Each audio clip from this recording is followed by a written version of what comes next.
Mais c'est quoi qu'on a là? C'est un gouvernement ou c'est une entreprise de pompes funèbres?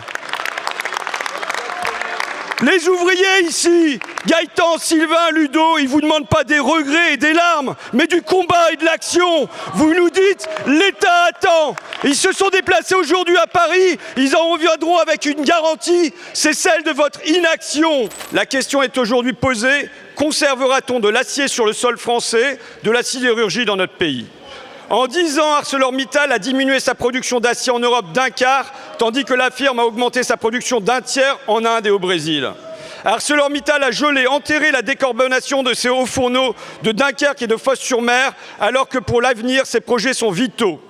Mais même l'entretien, le simple entretien, les investissements courants ne sont plus effectués. Tous les ouvriers de Florange, de Basse-Sainte, de Montaterre parlent de cuves fissurées, de blindage abîmé, de poutres cassées et non réparées.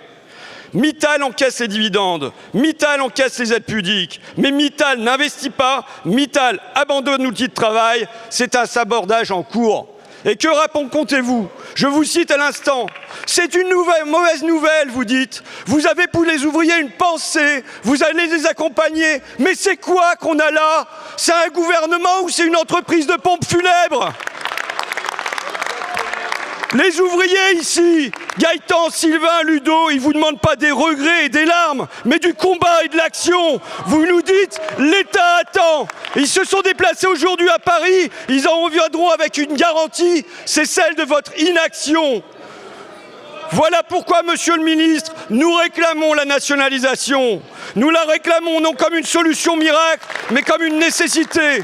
Nous réclamons la nationalisation et nous réclamons des protections face à la Chine, en surcapacité sur l'acier et sur 1000 autres produits. Vous évoquez la réponse au travers la nationalisation. Mais juste vous dire déjà qu'Arcelor n'est pas à vendre et qu'au demeurant, l'objectif du gouvernement est de maintenir à bord des actionnaires privés et leur permettre de travailler tout en ayant un certain nombre d'exigences et de fermeté à leur égard.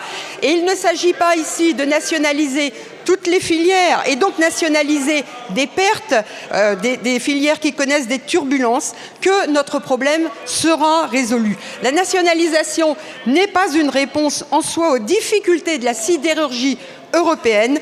La réponse est elle-même dans la protection de nos intérêts au niveau européen contre la surproduction chinoise. Et c'est la raison pour laquelle nous devons agir au niveau européen. Et vous redire encore que nous serons aux côtés des salariés, que nous veillerons à ce qu'effectivement toutes les opérations de reclassement et toutes les opérations qui sont à la charge de l'entreprise soient effectivement conduites.